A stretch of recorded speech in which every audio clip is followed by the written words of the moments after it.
Alam mo, sorry, umiyak na ako. Kasi pinanood ko yung isang kong video. Yung ginawa ko kagabi kasi nakainom ako. Ngayon, hindi ako nakainom, pero naiyak talaga ako. Kasi miss ko na yung baby ko. Kasi sorry ha. Sorry talaga. Yung wala tayong pera. Kasi wala akong trabaho. Sorry ha. Umiraw lang ako ng pera sa kaibigan ko. Tapos tayong dalawa, pumunta pa tayo ng Yokosuka para magpa-renew ng visa mo. Pero nung time na yun, alam ko wala ka na. Takot na takot ako. Sakit. Tapos wala tayong tutulugan. Ayaw tayong patuloyin ng nanay mo. Umuulan pa nun.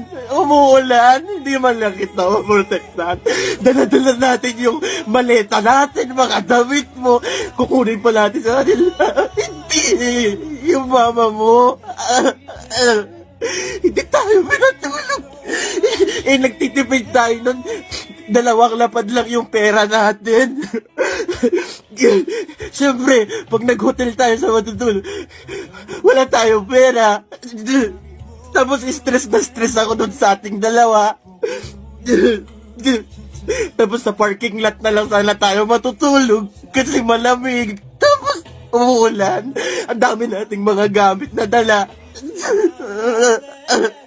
Tapos nag-aaway pa tayo noon. Umuulan. Sabi ko, let go na lang kaya kita, baby. Kasi nahihirapan ka na tayo Ayaw kita mapauwi sa Pilipinas.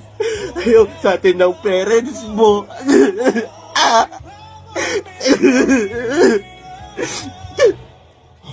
Tapos tulog tayo sa internet cafe. Una, kasi nagtitipid tayo. Tapos, syempre may time limit dun. Ikaw na inaasikaso mo ko habang stress na stress ako. Nag-iisip ano bang dapat gawin.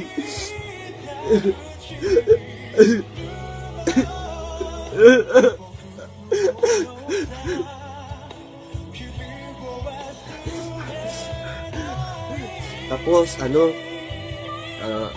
ayun. Tapos, tulog din tayo sa hotel. Kahit na kailangan ko ng tulog para makapag-isip ng maayos, hindi ako makatulog kasi sobrang ikaw yung mundo ko. Ikaw